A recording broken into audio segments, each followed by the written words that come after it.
Baik, Assalamualaikum warahmatullahi wabarakatuh. Halo Sobat Sirafa, balik lagi di POTSI, Podcast Sistem Informasi UIN Raden Fatah, Palembang. Bareng aku, Mas Ayu Asetara Yumna, mahasiswi Sistem Informasi. Hari ini, episode kali ini benar-benar spesial teman-teman. Karena kita kedatangan adik-adik dari SMA 8 Jakarta yang keren banget dan membuat saya kagum terutama, dan juga pasti teman-teman yang di rumah juga bakal kagum ngedengerin pengalaman berharga mereka ini. Jadi kita bakal ngobrolin tentang pengalaman seru mereka, yaitu belajar menjadi peneliti sejak SMA, kisah riset skincare daun duku. Pasti penasaran banget kan? Jadi ide sederhana di sekolah ternyata bisa menjadi penemuan yang istimewa dan juga inovatif. Nah, hal ini kita bakal kupas tuntas teman-teman, gimana prosesnya, apa aja kendalanya, dan bagaimana bisa mereka itu menemukan penemuan menarik ini. Jadi, yuk kita bakal kenalan sama narasumber kita. Boleh nih kita sapa-sapa adik-adik dari SMA Negeri 8 Jakarta. Halo. Hai Kak.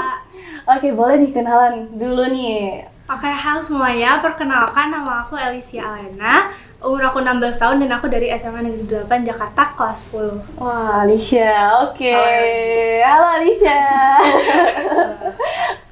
Boleh lanjut? Nama aku Priyanka Azuralila Cipta, akrab dipanggil Dila juga. Umurnya masih 15 tahun, kelas 10 di SMA Negeri 8 Jakarta. Oke. Halo Dila. Keren banget tahu. Oke, pertama-tama boleh dong diceritain ke teman-teman gimana sih kenapa kalian bisa memilih topik skincare berbahan daun duku? Padahal umumnya daun duku di Sumatera Selatan ini sering dianggap bahan limbah saja gitu. Boleh antara Alicia atau Dila yang mau ngejelasin? Oke, kalau dari aku tuh, jadi ceritanya aku tuh emang orang Palembang kan Kak. Dan aku tuh punya kakek dan dia tuh punya kebun duku yang besar banget, dan dari situ tuh aku ngeliat dukunya tuh emang buahnya sering dibuat makanan kan, dan sampai habis-habisan gitu maksudnya. Tapi daunnya itu nggak pernah dipakai dan selalu berjatuhan aja gitu, dan kayak yang seperti kakak bilang tadi jadi limbah kan. Makanya kami jadi kepikiran buat memanfaatkan si daun duku ini menjadi sesuatu, dan berdasarkan hasil riset kami juga ternyata daun duku itu pernah ada di penelitian sebelumnya tuh bisa digunakan sebagai anti acne juga, untuk melindungi skin microbiome kita. Betul. Oke, berarti dari Alicia itu jadi pengalaman pribadi juga ya, dari di rumah kakek, ternyata diteliti, oh ternyata ini unik nih, bisa jadi ide untuk penelitian. Sayang juga kan Kak kalau dibuang-buang, kalau cuma diambil buahnya doang tapi daunnya berjatuhan dan selalu dibuang aja seperti yang Kakak bilang, jadi limbah doang kan sayang. Kalau dari Dila sendiri gimana? Aku lanjutin aja dari Eli, kenapa kami milih daun duku, terus untuk mengapa sih untuk kulit remaja umumnya, karena kan remaja sini tuh sering ada beberapa masalah kulit juga. Nah, sesuai dengan riset kami, dan ternyata duku tuh selain buat makan, punya manfaat juga buat kulit. Jadi maka dari itu kami milih daun duku juga sebagai anti acne skin untuk kulit kita sendiri. Oke, berarti Eli menemukan idenya juga dibantu juga dari Dila tadi, juga mensupport ya. Jadi kalian jadi sama-sama riset. Oke, keren. Jadi itu tuh bener-bener menarik banget jujur. Apalagi kalian bisa riset dan muncul juga pengamatan baru terhadap tren skincare kan. Apalagi anak-anak Gen Z ini sering banget untuk ngebahas tentang skincare kan. Apalagi daun duku ini termasuk bahan alami jadinya kan. Iya, jadi skincare-nya alami kan, bukan yang kayak bahan kimia banget. Oke. Jadi keinginan mengangkat kekayaan hayati lokal juga. Jadi kita juga bakal tahu nih teman-teman. Jadi nggak cuman sekedar skincare kimia atau berbahan yang lain, ternyata ada juga skincare alami bahkan dari daun duku tadi, dari diangkat oleh adik-adik dari SMA Negeri 8 Jakarta. Nah, aku mau tanya nih, apa sih masalah nyata yang pengen diselesain dari riset ini tadi, sampai akhirnya kalian ngerasa kayak, oke, daun duku ini aja yang bakal kami teliti. Kayaknya daun duku ini yang paling pas deh untuk kami teliti gitu. Sebenarnya kami tuh ada baca artikel gitu Kak, kalau misalkan ada suatu kandungan di daun duku ini yang bisa mengatasi kayak jerawat, pokoknya anti acne, bakteri-bakteri penyebab jerawat gitu. Terus juga kan polusi-polusi yang masuk ke muka dan menyerap ke microbiome skin itu bahaya banget kan. Nah itu ada suatu kandungan di daun duku itu yang bisa membantu mengatasi itu, Kak. Oke, keren banget. Jadi kalian tuh bener-bener udah riset mateng terkait hal-hal tersebut sampai ke artikel, teman-teman. Jadi dari mereka dengar-dengar omongan mereka nih, berarti mereka nih hobi baca juga ya, dari artikel dan buku-buku lainnya pastinya, teman-teman. Nah, kakak penasaran nih, gimana cara kalian menyusun proposal penelitian ini? Pasti kalian merasa ada tantangan terberat saat harus mencari referensi ilmiah atau menentukan hipotesisnya, atau sampai harus belajar istilah-istilah ilmiah yang baru. Baik Kak, jadi aku izin dijawab. Jadi untuk proposal sendiri kan karena kami milih daun duku, yang artinya tuh jarang sekali orang-orang tuh nemuin suatu skincare dari duku, apalagi di Indonesia. Nah, maka juga susah cari referensi-referensi atau artikel terkait tentang daun duku. Itu hal yang pertama. Terus juga sangkut pautkan dengan kegiatan sekolah juga kami harus memaksimalkan manajemen waktunya antara kegiatan sekolah belajar, ujian dengan menyusun proposal ini. Dan apalagi tuh kami tuh baru nemu topiknya itu kayak hamin seminggu gitu. Iya, jadi kayak kita nyusun proposalnya tuh cuman dalam kurun waktu seminggu gitu sih, Kak. Oh, berarti fun fact-nya ternyata kalian ini nyusunnya cuma dalam waktu kurun seminggu. Iya, kurang lebih. Tapi boleh tahu nggak sih pada saat proses itu, apakah kalian juga nanya-nanya ini sama guru atau ada yang ngebimbing kalian juga? Iya, dari sekolah itu ada kayak guru pembimbing, sama emang dari SMA 8 Jakarta tuh ada kayak workshopnya gitu ya. Jadi dikasih bimbingan mentoring gitu, iya, tentang terkait penyusunan proposalnya. Jadi kita bisa tanya-tanya, namanya tim Sagaritas juga. Sagasitas. Oke, ternyata di SMA Negeri 8 Jakarta nih keren banget juga, ada ngadain workshop, juga ada tim-timnya dan juga pasti ngebimbing kalian juga. Jadi untuk penting banget ya bimbingan guru dan dosen pada tahap-tahap untuk menyusun proposal ini. Nah, tapi pas sudah mulai eksekusi nih teman-teman, kendala apa yang kalian temuin? Atau terutama dari mungkin kendala dari fasilitas atau cara kalian mengatur waktu tadi selain dengan tugas dan juga ujian, atau ada hal kendala lain yang buat kalian mungkin, gimana ya nyelesain ini, atau bisa nggak ya aku nyelesain ini, pernah nggak sih di momen pada saat itu? Untuk tahap eksekusi itu berarti tahap penelitian. Iya, betul. Pas kalian itu berarti baru kita mulai akhir-akhir ini, yang kemarin ini kita melakukan penelitian di lab UN Raden Fatah ini kan, Kak. Itu baru pertama kali emang, karena sebelumnya itu baru proposalnya doang kan. Terus emang baru masuk ke tahap penelitian karena baru lolos. Terus baru masuk ke tahap penelitian, ya baru kami lakukan 2 hari yang lalu ini. Dan tantangan terbesar aku sih, kalau aku awalnya takut karena harus tes ke mencit gitu kan, Kak. Terus kayak mencitnya tuh agak kabur-kaburan gitu, tapi ternyata seru banget karena dibimbing juga sama Dr. Anita. Kebetulan tuh ketua labnya Fakultas Sains dan Teknologi. Iya. Pokoknya dibimbing banget, terus kayak dari laboratorium sendiri juga peralatannya lengkap banget. Terus ada kakak-kakak juga yang kemarin bantuin kita dari awal sampai akhir, ngejelasin detail gimana cara nangkep mencitnya, terus ngebedahnya, ngambil diolesin skincare-nya gitu. Ya gitu ya, Kak. Oke, berarti banyak juga ya pengalaman baru kalian yang ternyata di lab, kayak mungkin pernah nggak pada saat itu kayak mencitnya atau gimana ada yang gagal atau bingung pada saat itu? Kalau bingung ada, tapi kalau gagal nggak ada karena emang dilihatin banget ya. Iya, dibimbing sama kakak langsung. Oke, keren.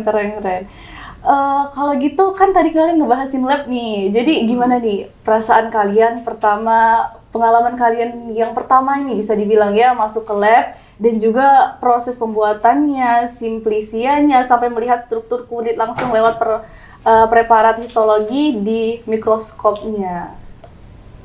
Udah aku aja. Jadi kalau dari labnya itu sendiri, tentunya fasilitasnya tuh udah lengkap banget.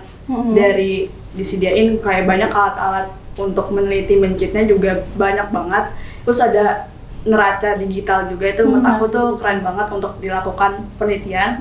Terus kakak-kakaknya juga ngebantu cara memakai dan memilah bagaimana cara menggunakan alat-alatnya dengan baik supaya nggak rusak juga. Terus dari Bu Anitanya juga ngebantu kayak ngarahin ini tuh diukur berapa Jadi dari fasilitasnya juga udah lengkap, terus guru dan kakak pembimbingnya juga sangat membantu untuk penelitian Olimpiade Penelitian Siswa Indonesia ini.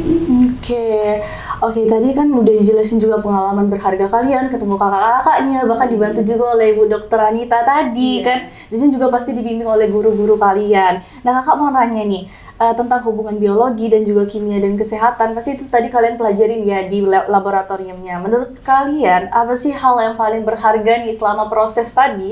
Pasti kalian itu ngerasain nggak cuman dapat hasilnya, tapi pada proses itu pasti kalian merasakan hal-hal yang berharga ternyata pada saat prosesnya tadi. Boleh Eli atau Dila lagi?